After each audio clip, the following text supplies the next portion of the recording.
Assalamu alaikum wa rahmatullahi wa barakatuh. Mo kí gbogbo ẹ̀yin ọmọ ìyá wa nínú ẹ̀sìn Islam.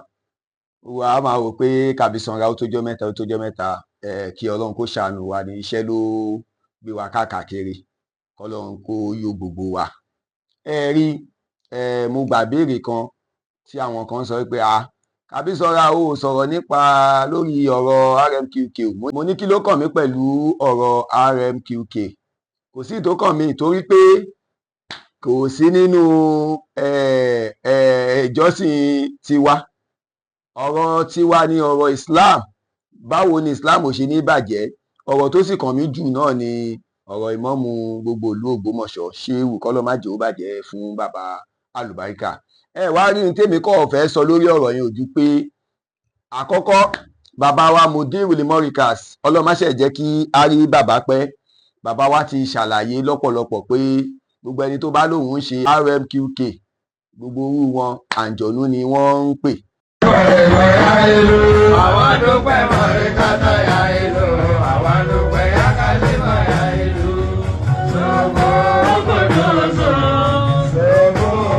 Àǹjọ̀nú sì yàtọ̀ sí àwọn rọ̀wáníyà, so ọ̀tọ̀ọ̀tọ̀ ni bàbá wa ti ṣe àlàyé lórí ẹ jẹ́ a gbọ́ àlàyé yẹn lẹ́kùnrẹ́rẹ́ náà. Rmqk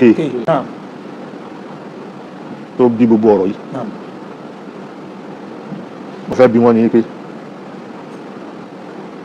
àwọn orúkọ táwọn wí orúkọ ya ìlú kìíní kankan orúkọ àlìjọ̀nú ni àbí orúkọ rọ̀háníà. Àlìjọ̀nú àti rọ̀háníà ìkankan náà ni wọn. Èyí tó bá jẹ́ múmi nínú wọn òun ni ó máa jẹ́ rọ̀háníà. Èyí tó jẹ́ kèfèrí làlìjọ̀nú. So ṣé wọn ikú tọ́ ìbéèrè ni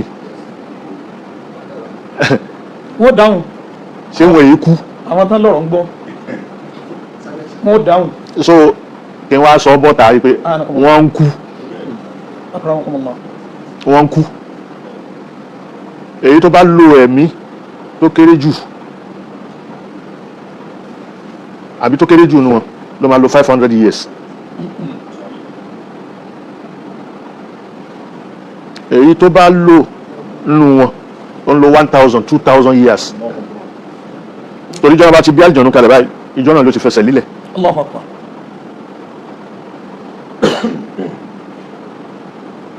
Tí ó ti máa rìn ó yàtọ̀ sí èèyàn ẹgbẹ́ náà bá ti bí yóò rà kó tó rìn.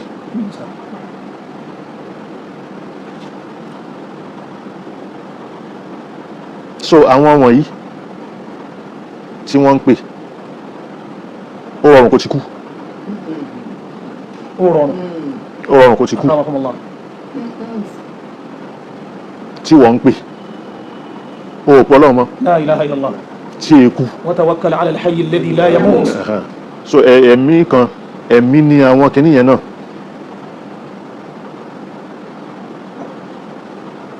Igi lẹ́mìí igi ó ń lẹ́mìí.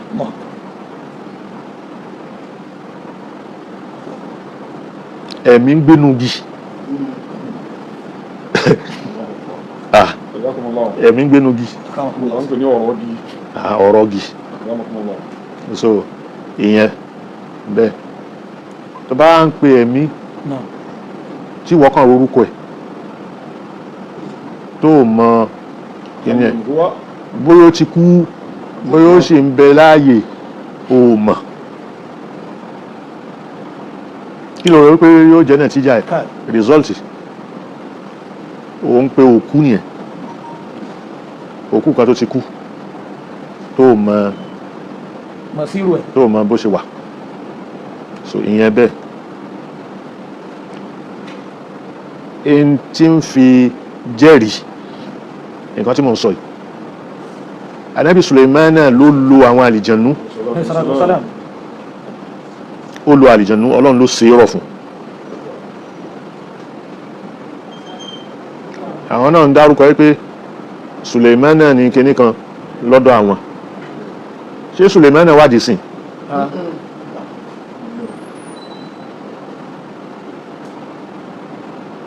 kódà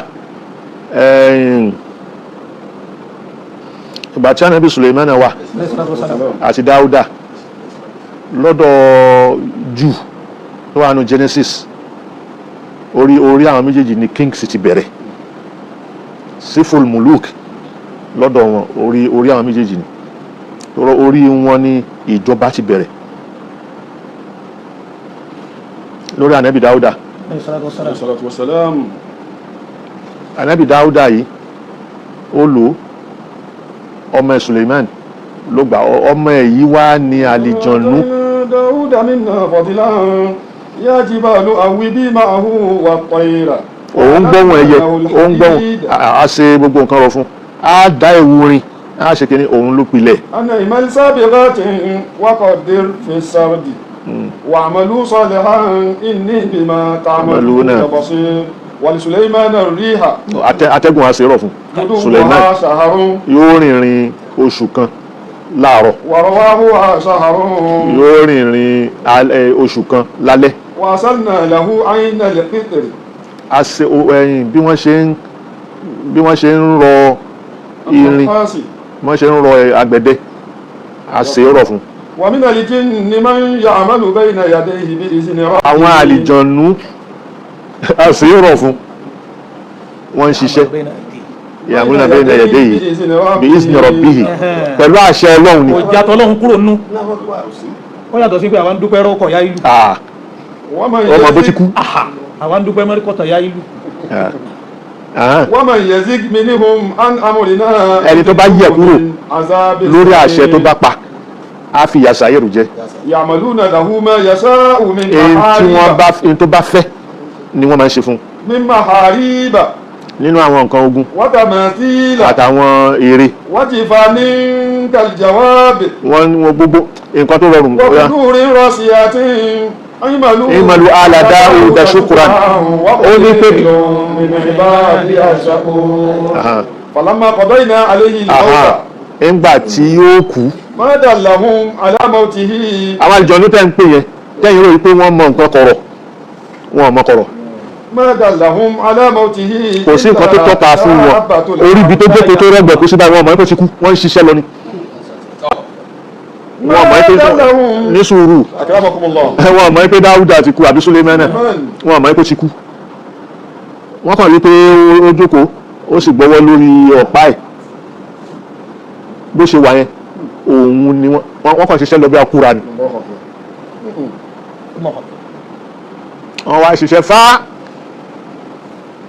kò sí nǹkan tó tọ́ka ẹ́ kò sí tó tọ́ka sí tó ti kú ìkan ló jẹ igi ẹ̀ nígbà tí kan jẹ igi tí igi wó ó jẹ́ kóun náà ṣubú ìgbà yẹn náà wà mọ̀ pé làwùkánú ya alamúnà al-ghayba ma labisu bẹ́ẹ̀ ń lọ bèèrè kọ̀kọ̀rọ̀ lọ́dọ̀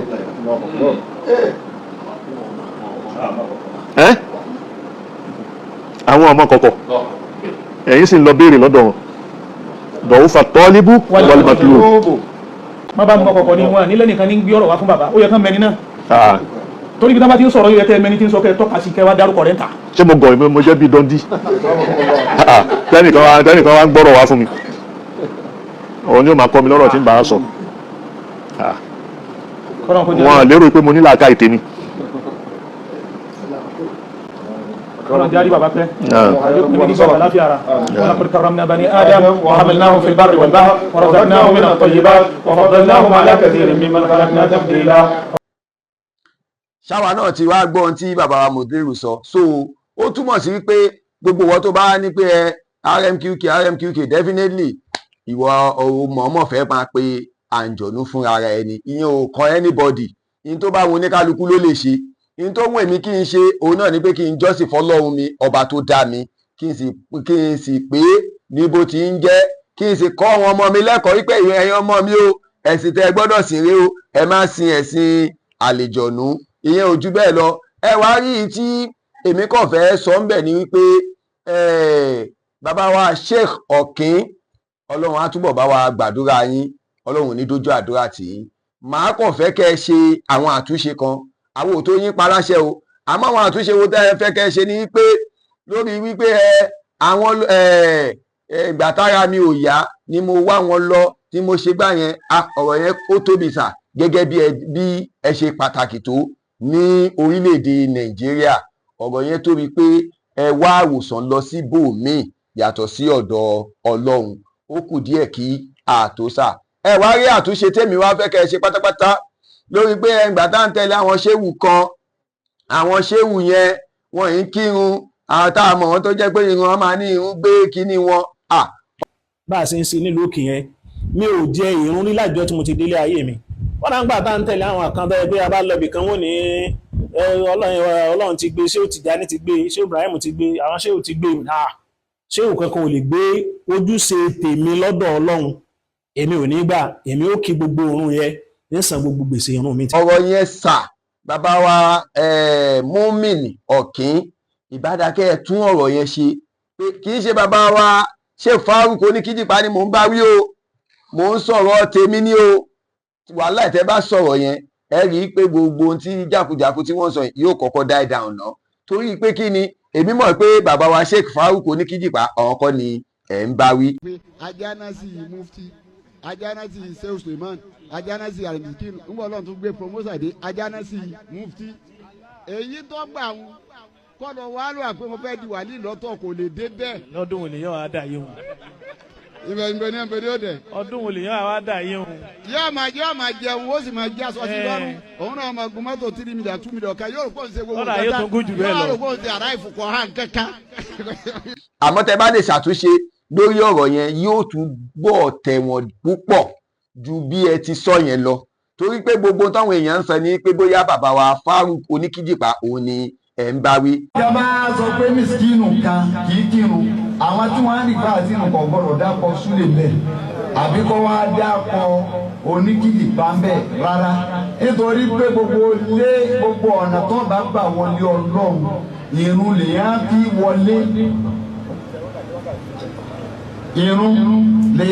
wọlé Ọlọ́run kò sọ́nà míì tó lè gbà látara àwọn tó bá kírun tán tírun rẹ pọ̀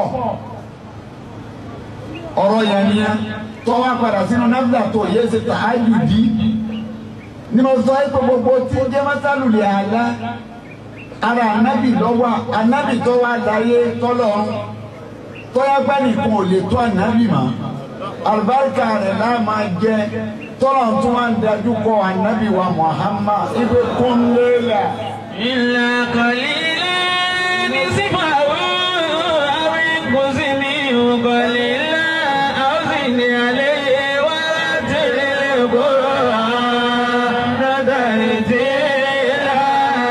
tèmi sì mọ̀ pé ẹ tó bẹ̀ láti bá bàbá wa Sheikh Fárúkù Oníkíjìpá wí torí pé kí ni ẹ ṣàǹfààní lára wọn ayé mọ̀ yín látara wọn so kò wá sí wọn ní ìjà lóde lórí dòwékè sí síjà kankan ju wípé wọ́n ní ogún ọmọdé kò lè ṣeré fún 20 ọdún kò sí bó bá yá náà oníkálukú máa yà lọ́tọ̀ọ̀tọ̀ ni ìyà lọ́tọ̀ọ̀tọ̀ òun ló bí kẹlòmíì máa wí pé àbí wọ́n jà ní àbí wọ́n ṣe gbá ní mí ìwà kò sí jà láàrin bàbá wa Sheikh Fárúkù Oníkíjìpá àti bàbá wa Mùmínì Ọ̀kín. téèyàn bá ti tó àsìkò àti gba òmìnira ọ̀ranyàn náà ni dandan sì ni fún kí ó ṣe kí ni o kó gba òmìnira òun ni bàbá wa Ọ̀kín gbà àmọ́ nítorí pé ọ̀rọ̀ tí wọ́n sọ yẹn lẹ́lòmíì ṣe ní bàbá wa Sheikh Fárúkù Oníkíjìpá náà bá wí bàbá wa Mùmínì Ọ̀kín ọ̀n jẹ́ sán aṣọ orú ẹ̀ ṣòro láéláé.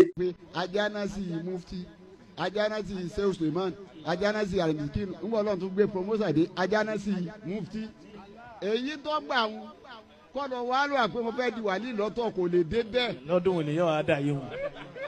ìbẹ̀ ní ẹ̀bẹ̀ ní òde. ọdún wo lèyàn á dà yín o. yóò máa jẹun ó sì máa jẹ́ aṣọ sí lọ́rùn òun náà máa gun mọ́tò 3 mílíọ̀nù 2 mílíọ̀nù kan yóò rò pé òun ṣe gbogbo nǹkan yóò tún gùn jù bẹ́ẹ̀ lọ. yóò rò pé òun ṣe àrá ìfòkàn hàn kankan. torí bàbá tí wọ́n bí nílé eré ni kò ní sẹ́fà sọ́rọ́ ẹ̀ so kọ́lọ́n kó jọ kó má ṣàlàyé ṣàánú wa. ọ̀rọ̀ Rmqk kò kan àwa o kò kan Islam o kò kan èmi o kò kan anybody wa so yìí tó kàn wá òun ni Islam òun ni ká jọ́sìn fọlọ́run ká kírun fọlọ́run ká sì gbà fọlọ́run là ń kírun fún má gbà yí pé àjọ̀lú ló ń kírun fún má gbà yí pé ẹranko kan ló ń kírun fún má forí balẹ̀ fún nǹkan míì tó ju ọlọ́run ọba lọ. So àwọn tí wọ́n sì ń ṣe náà àwọn náà mọ tí wọ́n rí tí wọ́n fi ń ṣe tí wọ́n fi ń sọ pé nǹkan wọn jọ́sìn fún ni ẹ rí i pé wọ́n tún sọ pé ọlọ́run ni àwọn ń pè. So a nídìí àti sọ̀rọ̀ lórí ìyẹn. Ìsọ̀rọ̀ lórí ìyẹn gan promotion ni fún wọn. Ká máa sọ̀rọ̀ lórí ẹ̀ promotion ni. It's better ká dákẹ́. Gbogbo àwa tá à ń pariwo yìí náà Rmqk yìí náà ẹjẹ́ àjọbí ra wa léèrè ṣé ìtìwọ̀ gan ṣe ò burú ju tiwọn lọ? Bí ẹ léèrè ṣé ìtìwọ̀ ṣe ò burú ju tiwọn lọ? So kọ́lọ́n kó jọ kó má ṣaláì ṣàánú wa. Rmqk àwọn ò sí nínú wọn o, àwọn ò sì ní ẹ́fà wà nínú wọn láéláé. Ìyẹn táwa gbé dání ní Islam, ọ̀rọ̀ Islam ló bá wa. Bàbá wa Mudeer Morikz bàbá àlùbáríkà ṣéèrù ọlọ́run níjó bàjẹ́ fún yín. Bàbá wa ìmọ̀mù gbogbo ìlú Ògbómọ̀ṣọ́ ṣéèrù ọlọ́run níjó bàjẹ́ fún yín. Bàbá wa Muhibudeen Àjàní ọmọ aláyọ̀dé ṣéèrù ọlọ́run níjó bàjẹ́ fún gbogbo wọn bàbá yìí.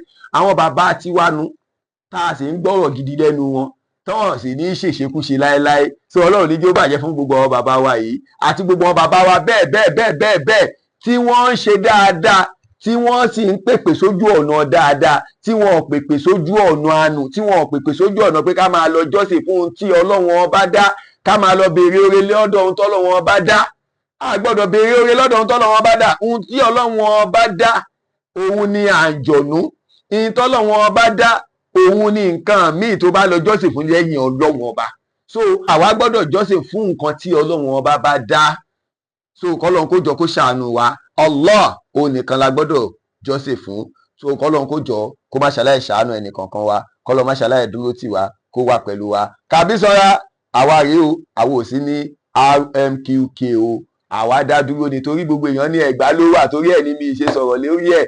Lóòótọ́ ni Ẹ̀gbá ló wà, kódà àmọ́ wọn bàbá wa tí wọ́n wà nínú ẹ̀, àmọ́ wọn tí wọ́n ń ṣe, àmọ́ àwọn náà mọ ohun tí wọ́n rí tó gbé wọn débẹ̀. Àwa la sì mọ ohun tá a rí tá a fi láàní ṣe. So èmi ò rẹ́dí àti máa tàbùkù bẹ́ẹ̀ nìkan lórí ohun tó bá ń ṣe, ohun tó bá wù ẹ́ kó o ṣe. Ohun tó wù èmi kémi ó ṣe ní Islam. Ohun tó wù èmi kémi ó ṣe ni kí n pe Ọlọ́run gẹ́gẹ́ bí bàbá wa Sheikh Dr. Tolaha Yunus Ayélára second bí wọ́n ṣe fún wa, bí wọ́n ṣe fi sí wa lẹ́nu, bí wọ́n ṣe ní ká máa ṣe. Bẹ́ẹ̀ náà là ń ṣe yìí. Ọlọ́run sì ní jó bàjẹ́ fún wa. Àtijọ́ tá a sì ti ń ṣe àkábàámọ̀ lórí ẹ̀rí. So kí ló máa wá mú wa táwa ní nǹkan míì la máa wá kiri? Ọlọ́run tó wa gẹ́gẹ́ bí a ti rí yìí o, alihamdulilayi. Ọlọ́run sì ní jó bàjẹ́ fẹ́ni kankan wa. Kàbísọ́ra, salamu alaykum.